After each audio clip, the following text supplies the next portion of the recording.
नमस्कार मेरे प्यारे भाई और बहनों। आज ग्रुपों में एक फॉर्मेट डालकर आपको आरटीआई लगाने के लिए कहा गया है। साथियों, ये सूचनाएं हम इसलिए मंगवा रहे हैं कि जब भी डेलीगेशन मिलने जाए तो जब हमारे पास में कागजों में सबूत हो, उसके आधार पर हम अपनी बात, हमारा डेलीगेशन शिक्षा मंत्री जी, मुख्यमंत्री जी और एसीएस के सामने मजबूती से रख पाता है। इसलिए यह सूचना हमारे पास में उपलब्ध रहनी चाहिए, इसलिए ये सबको सूचना मांगने के लिए कहा गया है। साथियों, इसके अलावा बहुत सारे साथी ग्रुपों में लिख रहे हैं, मेरे पास व्यक्तिगत भी कॉल आ रहे हैं कि इतने इतने लोगों का ट्रांसफर हो जाना चाहिए, इस तरीके से ट्रांसफर हो जाना चाहिए। साथियों, ट्रांसफर सरकार कैसे करेगी, ये सरकार के हाथ में है, संघर्ष समिति के सदस्यों के हाथ में नहीं है। उनका एक ही फर्ज बनता है कि संघर्ष समिति के सदस्य निष्पक्ष रूप से, न्यायपूर्ण तरीके से सबके स्थानांतरण हो, ये जोर देकर वहां कह सकते हैं, सरकार के सामने अपनी बात मजबूती से रख सकते हैं। और वो भी आप सबकी ताकत जब हमारे साथ में हो। आपका संख्या बल इस बार हमारे साथ में था, तो हमारे साथियों ने पुरजोर तरीके से आपकी मांग रखी और सरकार को यह मानना पड़ा कि हाँ, इनका भी स्थानांतरण का अधिकार है। अन्यथा सरकार इस बात को मानने को ही तैयार नहीं थी कि तृतीय श्रेणी संवर्ग के स्थानांतरण होते हैं। साथियों, जो व्यक्ति 2005 में या 1999-98 में लगा है, जी उसका जितना अधिकार स्थानांतरण का है, 2023 में लगे व्यक्ति का भी उतना ही है। वह भी अपने घर के पास पहुंचना चाहिए।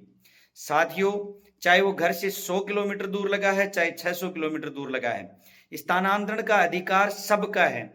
इसलिए यह अधिकार तृतीय श्रेणी संवर्ग के प्रत्येक कर्मचारी को मिलना चाहिए कि वो अपना स्थानांतरण अपने मनपसंद जगह पर करवा सके। साथियों, तृतीय श्रेणी संघर्ष समिति इस बात को लेकर प्रतिबद्ध है और प्रतिज्ञारत है कि आने वाले समय में जब तक स्थानांतरण नहीं खुल जाते, यह संघर्ष ऐसे ही अविराम चलता रहेगा। आप आंदोलनों से घबराएं नहीं, डरे नहीं, आंदोलन में अधिक से अधिक संख्या में आए।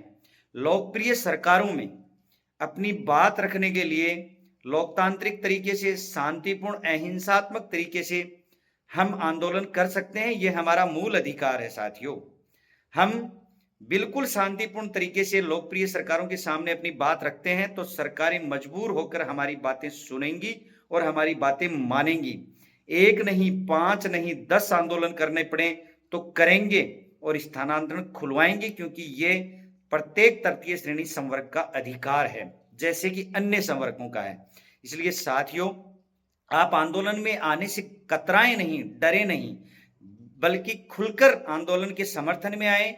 और जब भी आपको पुकारा जाए तृतीय श्रेणी संघर्ष समिति के द्वारा, तब आप जयपुर में अपनी उपस्थिति सुनिश्चित करवाएं। बार बार होने वाले आंदोलन से सरकार पे मानसिक दबाव पड़ता है और सरकार निश्चित रूप से शांतिपूर्ण तरीके से हम अपनी बात रखते हैं तो उसको मजबूर होकर सुनना पड़ता है। इसलिए साथियों, आप इस बात को लेकर निश्चिंत रहें कि किसी एक व्यक्ति के स्थानांतरण हो जाएंगे। जब तक सबके समान रूप से सबके साथ में न्याय नहीं होगा, तृतीय श्रेणी संवर्ग के साथ में न्याय नहीं होगा, तब तक ये संघर्ष समिति ऐसे लड़ती रहेगी और संघर्ष करती रहेगी। इसलिए साथियों, आप तृतीय श्रेणी संघर्ष समिति के नेतृत्व पर विश्वास करें और मैं विश्वास दिलाता हूं आपको, आने वाले समय में निश्चित रूप से आप सब अपने अपने घरों के पास में स्थानांतरण होकर पहुंच चुके होंगे। जय हिंद, धन्यवाद साथियों।